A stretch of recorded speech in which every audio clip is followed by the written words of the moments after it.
Unang-una guys, maaari kayong maghirap kasi maaari kayong ma-scam, no? So, itong hirap na to, kaya unang-una, mag-ingat kayo sa scammer para hindi kayo maghirap, no? Kasi pag na-scam kayo, pag naloko kayo guys, maaari itong ikabagsak nyo. Maaari kayong maghirap, maaari kayong, hindi lang hirap na financially guys, pero maaari kayong maghirap na mentally, no, emotionally, physically, maaari kayong ma-stress, maaari kayong mag-drain. Yung iba sa inyo guys, baka atakihin pa kayo sa puso kapag nalaman nyo na naloko pala kayo, na-scam pala kayo. Yung iba sa inyo maaaring takbuhan ng pera, mga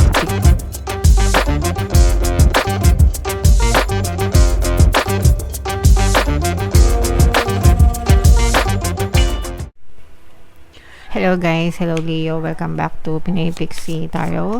Ang pamagat ng episode natin for tonight is Money Money Come to Me. Ito yung ating money reading mga kapixie para sa Leo, Sun, Moon, Rising Sign, and Venus. So, ito yung money manifesting technique para sa inyo Leo. Spend gladly yan. So, keep money flowing toward you. Your supply of money will dry up if you hoard what you have and are reluctant to part with it. Whenever you spend money, do so with a glad heart and the knowledge that more money will flow to you to take its place. So, dapat guys, paggagastos tayo, especially sa pangangailangan at saka sa pagtulong, no? Kailangan, ibig sabihin nito, bukal sa loob natin yung paggastos natin. Huwag tayo masyadong matakot na gumastos. Okay lang na magtipid, guys. Okay lang na frugal. Pag sinabing frugal, wise is spending, no? Hindi naman ibig sabihin hindi kayo mag-spend. Kailangan wise spender lang kayo.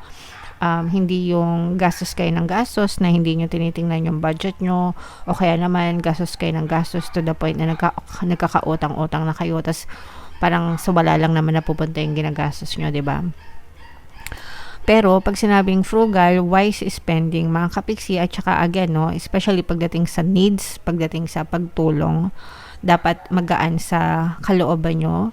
Hindi kayo masyadong nagwo-worry, and you have to establish the belief na kapag lumabas yung pera, mabilis lang babalik sa inyo. Okay? Kasi that's really how it should work, no? Kapag naglalabas kayo, babalik siya sa inyo, mga kapiksi. Okay? So, kayo guys, develop kayo ng belief.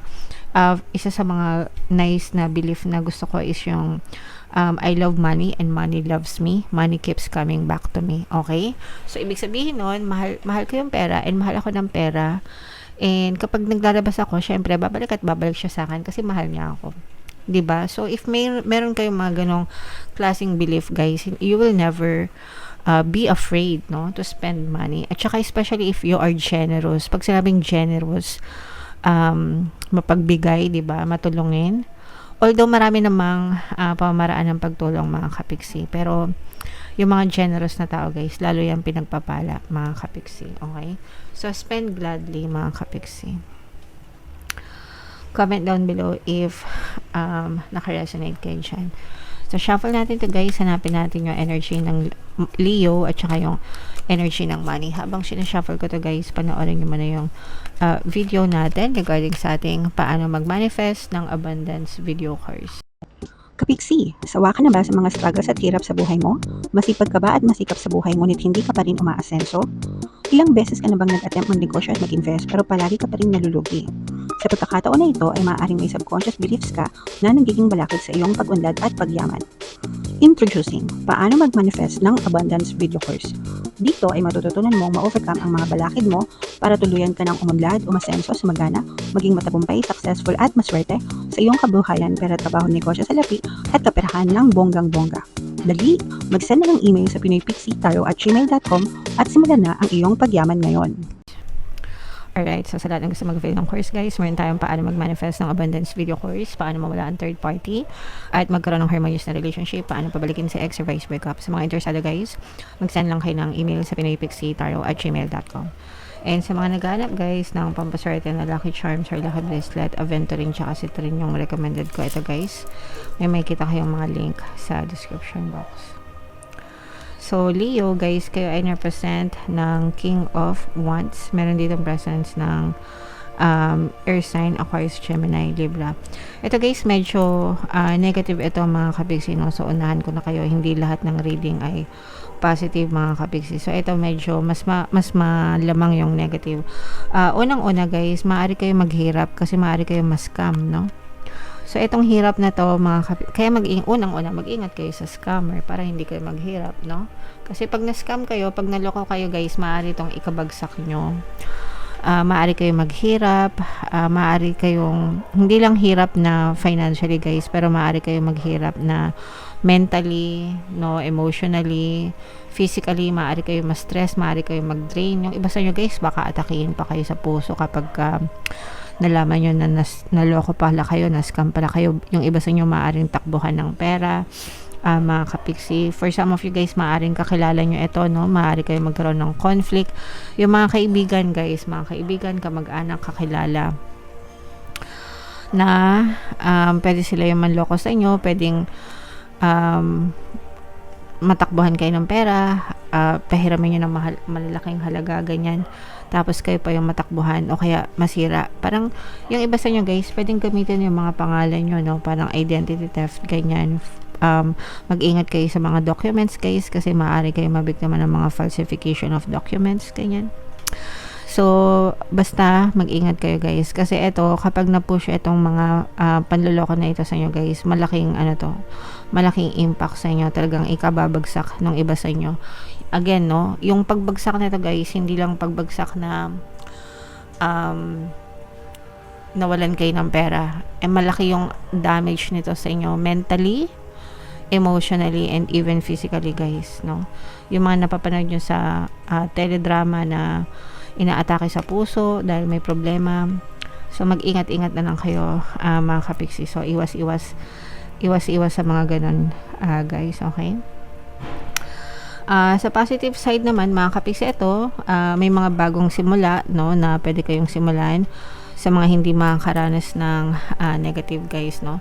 Ito guys, parang sinasabi dito, follow your intuition, follow your guts, kasi maaaring may bagong chapter, may bagong liwanag na dadating sa inyo na pwedeng maging source of income nyo, okay, pwedeng maging sagot sa mga paghihirap nyo. Ito maaaring maging sagot, solusyon, ganyan. Kung meron kayo mga pinagdadaanan sa financial mga kapiksi. So yan maganda yan guys. So i-main nyo na yan, mga bagong simula na yan mga kapiksi. Ayan, no, so medyo mahirap talaga guys. Mas lamang yung negative sa inyo guys kaysa sa positive, no. So nasabi ko naman yan na kanina mga kapiksi.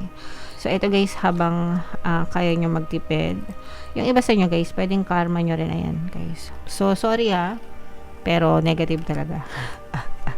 Yung iba sa inyo guys, pwedeng kinakarma, bad karma, kaya negative yung lumalabas mga kapiksi.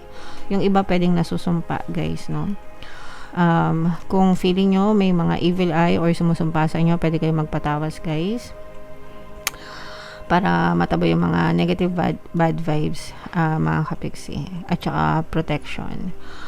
And eto guys, kailangan nyo mag-ipon kasi bukod sa scam mga kapiksi, meron kayong mga unnecessary na expenses na pagkakagastusan. So yung iba pwedeng ma-drain yung mga savings nyo kung may mga savings kayo mga kapiksi. Ingatan nyo yung mga online transactions nyo guys. Usong-uso yung mga nakawan online, di ba? Yung mga nahahack, hindi ko alam kung totoo yun mga kapiksi, mga nahahack yung account. Pero marami kasi ako nababasa sa SOCMED na ganyan. So yung mga online wallet nyo, mga online banking nyo mga kapiksi, pag-ingatan nyo. Kung mas maganda kung may pera kayo sa bangko pero meron din kayong pera with you physically, di ba? Para hindi lahat nakatago sa bangko mga kapiksi. You will never know kung kailan natin kakailanganin ng pera guys. Kaya mas maganda na yung safe, may safe kayo na pera with you guys, okay? Alright. So, yeah. Sa mga naghahanap ng negative reading, ayan ang negative reading nyo. Kasi yung iba nagrereklamo, bakit daw puro positive? Pero negative yung na-experience nila. So, ayan, nag-wish kayo ng negative. Ayan, sa inyo lumabas mga kapiksi. Although, hindi naman lahat ito magre-resonate, guys. Pero, ayan, negative yung lumabas dito mga kapiksi. Pixie. Alright? Okay, so comment down below guys if feeling nga naka-resonate kayo. Ito yung ating 2026 kapalaran guys. Ito naman yung ating success stories ng paano mag-manifest ng abundance video course. Thank you for liking, sharing, and subscribing guys. See you next time. I love you all. Have a nice day. Bye-bye.